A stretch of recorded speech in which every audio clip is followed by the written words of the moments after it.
family of 12 is pleading for help after a fire left them homeless. Find out why these people are speaking up for mental health care patients. And will the months of construction at the library be worth it? Find out now on NTC News Tonight. You're watching NTC News, DeKalb County's only television news source, on the campus of Northern Illinois University and from the Northern Television Center. This is NTC News Tonight. Construction on the new DeKalb Public Library expansion is heading into the home stretch. Good evening, I'm Darius Parker. And I'm Darwin Minnis. NTC's Stefanie Royce shows us how the expansion is helping the library enter its own digital age.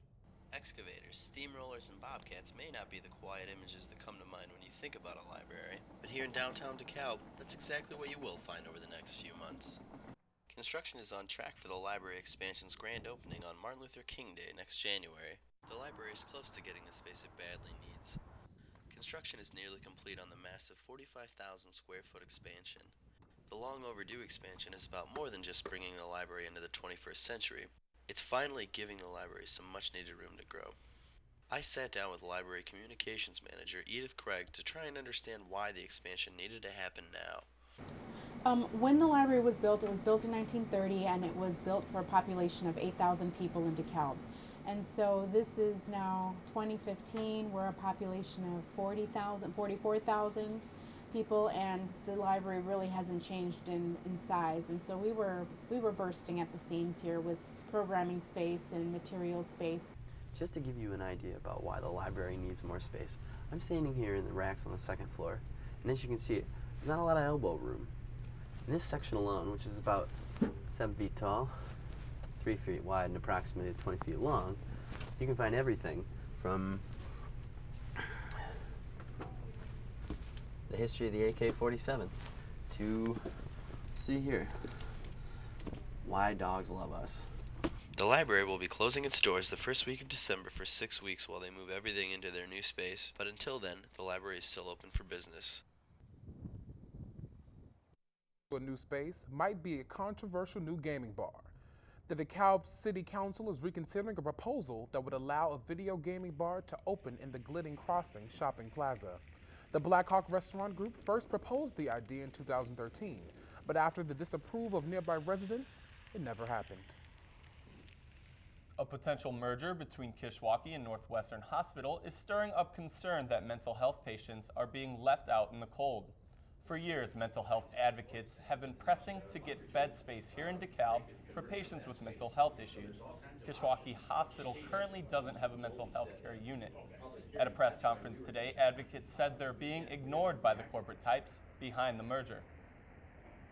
Well, because we have for the past 6 years suffered greatly, and I'm talking about the patients and the families of patients by being shipped off in an ambulance to any hospital that has an empty bed in Northern Illinois when they will no longer take in patients into the hospital after they've been through the emergency room process. So we were looking forward to a new ownership coming in. The group says it plans to show up at the next merger meeting next month.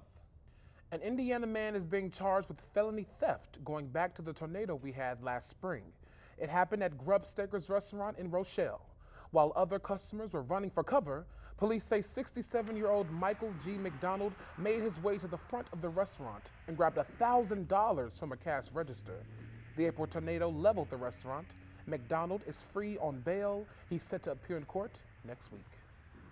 A Kingston family of 12 is now homeless after a kitchen fire destroyed their home earlier this week. Don and Terry Will and their 10 children escaped from their house with no injuries on Monday. The flames were extinguished Monday night, but the fire lit up again yesterday morning. There was over $180,000 in damage. Donations can be made on the family's GoFundMe page or at St. Catherine's in Genoa. As the weather gets chillier, you might need to cuddle up with a certain furry buddy. But NTC reporter Brianna Flood tells us why it is important to be ready for such a commitment. Meet Sadie. She is a black-mouthed cur mix who is looking for a new home after being brought back to Tails because her owners could not take care of her anymore. There are many other animals brought to Tails Humane Society because their owners could not take care of them or they have been abandoned and are looking for a new home. Adoption is more than just the family coming in and adopting. There's so much more to it than that now. It's more so a group of people coming together to, make these animals available, and then also working with families to find the right match. Kittens are one of the reasons animal shelters are so busy during this time of the year. Right now is kitten season, bringing hundreds of kittens to different animal shelters.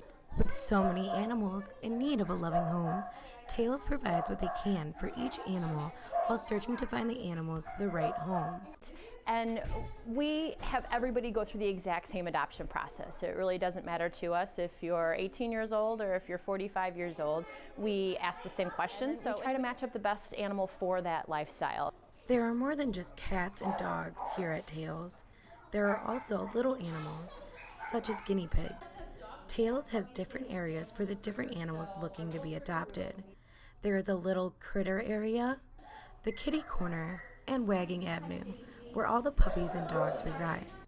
Some people come to Tails just to play with the animals and give them some attention. Most are looking for new additions to their home or family. I was living by myself, and I thought that I could use some companionship, and I wanted something to take care of. When making the decision to adopt an animal, it is important for the choice to be well thought out and not just a spontaneous one. In DeKalb for NTC News, I'm Brianna Flood. Looking outside, we probably have to start making some smart decisions about what to wear. Christina Lind is here now. Christina, are we going to need some warming up pretty soon? Yeah, definitely. If you ask me, for the rest of the week, we probably will need to bundle up and keep an umbrella handy. Let's go ahead and look at that weather window for tomorrow. Temperatures will be dancing around the upper 40s as rain will be heading out of our way. But will we be seeing showers once again for Halloween? Stay with us. You're watching NTC News Tonight. Hey, Hard, what's this? That's my resignation letter. You're resigning. Why? Because you're constantly ignoring me. You're half as active as you used to be, and you get stuff like this. You've been putting me under a lot of pressure lately. That's why I'm ready to quit. I forgot. I'll do better. Please, Don't quit on me. Okay. But remember, it's not what you say. It's what you do. Listen to your heart. Don't let it quit on you. Let's go for a walk. Uncontrolled high blood pressure could lead to a stroke, heart attack, or death. Get yours to a healthy range before it's too late.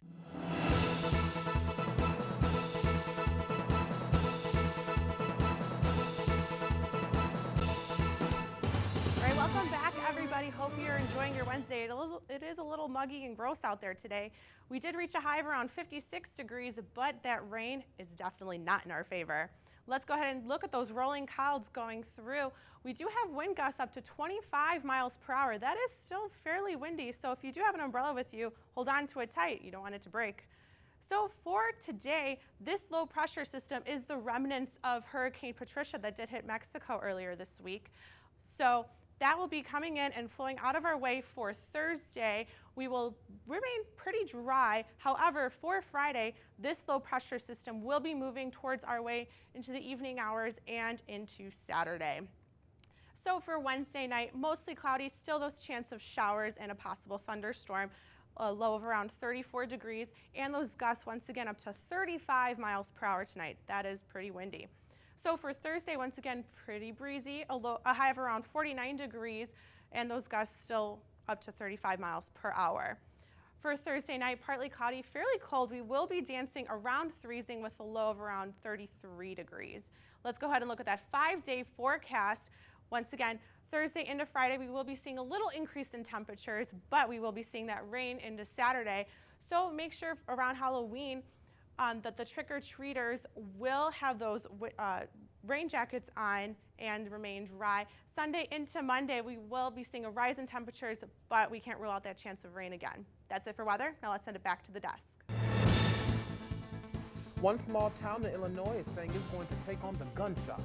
And at least some of us are going to be paying more for health insurance through Obamacare. These are today's state lines. The village of Lyons is keeping guns out of the wrong hands by approving an ordinance prohibiting sales to straw purchasers. Activists filed a civil rights lawsuit demanding 3 suburbs do more to stop guns from reaching the streets of Chicago. Straw purchasers can buy guns for people who are not allowed to own them. Many Illinois residents will pay higher prices for health insurance entering the third year of President Barack Obama's health care law. The cost of a standard plan in Illinois will increase over 6% for coverage in 2016, but most people will be able to buy a plan for less than $100 after tax credits. A trucking company that leases semis to the Illinois Department of Corrections is taking the vehicles back after the state failed to pay its bill due to the ongoing budget crisis. The trucks have been parked at a warehouse in Lincoln, Illinois. The corrections agency is scheduled to return over the vehicles tomorrow. And an Illinois legislator wants to regulate daily fantasy sport websites and add consumer protections. The legislation is aimed at protecting consumers from draining their bank accounts and is said to be the first of its kind in the nation. And those are today's state lines. A former Speaker of the House is in trouble for lying to the FBI. And Representative Paul Ryan may be our next congressman in charge. Here's what's happening in today's World Watch. Former House Speaker Dennis Hastert pled guilty today on federal charges of lying to investigators. Sources say Hastert was paying a former student to keep quiet about allegations of sexual abuse when he was a coach and teacher in Illinois. He's accused of lying to the FBI about plans to pay the student millions in hush money. Hastert initially pled not guilty, but reached a plea agreement earlier this month. The GOP is formally nominating Congressman Paul Ryan for House Speaker today. His nomination is all but assured to be approved by the full House of Representatives tomorrow. John Boehner announced his resignation as House Speaker and from Congress last month.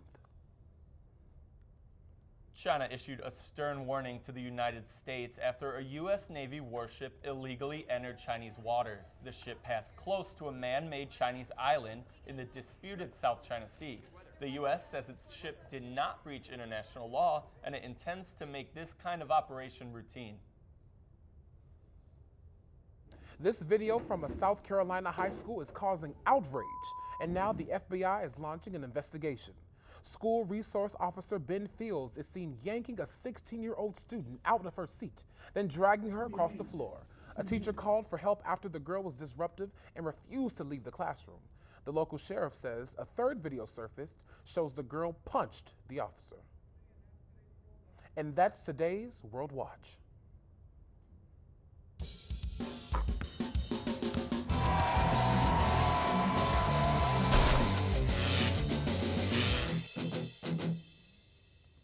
Hey everyone, welcome to NTC Sports. I'm Emily Beebe. Our thoughts are with former NIU football coach Jerry Kill as he retires from the University of Minnesota because of health issues. We wish him all the best. Well, the Chicago Bulls opened up their season with a win last night against the Cleveland Cavaliers. Let's take a look at how that game played out. First quarter, Mo Williams makes the outlet pass to LeBron James for the slam. E'Twaun Moore finds Nikola Mirotic down low for the lay-in and the foul on that. Later on in the first, Derrick Rose pokes the ball away for the steal and dishes to Moore for the layup. But LeBron James rises back here and hits the three. The Bulls led the half 46-40. We'll give you the final score later on in the play of the day. Now let's move over to the World Series and the Royals win against the Mets. Bottom of the first, Alcides Escobar leads off for the Royals and drives one to left center. Yoenis Cespedes can't make the catch.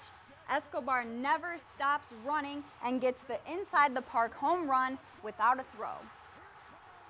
Top of the fifth, tied at 1, Curtis Granderson drives one to right, and it's gone for the solo home run. Hosmer hits a fly ball deep to right here, and Granderson makes the catch on this one. He tries as hard as he can to throw the ball home, but Escobar scores just in time, and the Royals take Game 1, 5-4. Now let's move over to the NHL and the Chicago Blackhawks win against the Anaheim Ducks.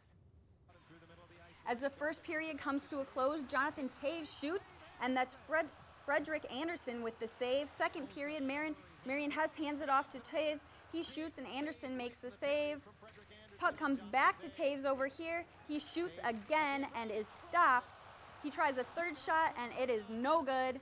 Now in overtime, Taves gets around Ryan Getzlaff, takes the shot, and that's Taves with the game-winning goal. The Hawks beat the Ducks 1-0. Let's go to the second half of the Bulls game for the final score and the play of the day. LeBron James drives, looking for the tie, but Paul Gasol is there for the blocked shot. Why don't we go ahead and take another look at that one? LeBron drives up the middle for the lay-in, but Gasol just denies LeBron. Bulls take the Cavaliers 97-95, and Paul Gasol takes the play of the day. That's it for sports. Ryan Mack will have more for you this same time Monday. Coming up, the corpse was covered in caviar. We'll explain. Thanks for coming in for the interview. Oh, yeah, of course. All right, we got your personal references, your resume, high school diploma or equivalent.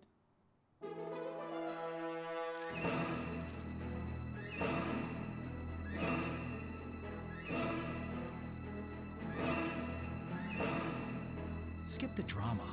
Get your diploma. Yes, it's right there. Great. Take that first step towards a better future. Find free adult education classes at finishyourdiploma.org. When you think of a hearse, you think funerals, flowers, and maybe a coffin.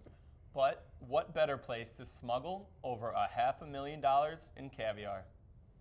Russian police pulled over this hearse for speeding. The driver told police he was rushing to deliver the body of a woman, but that seemed, well, a little fishy.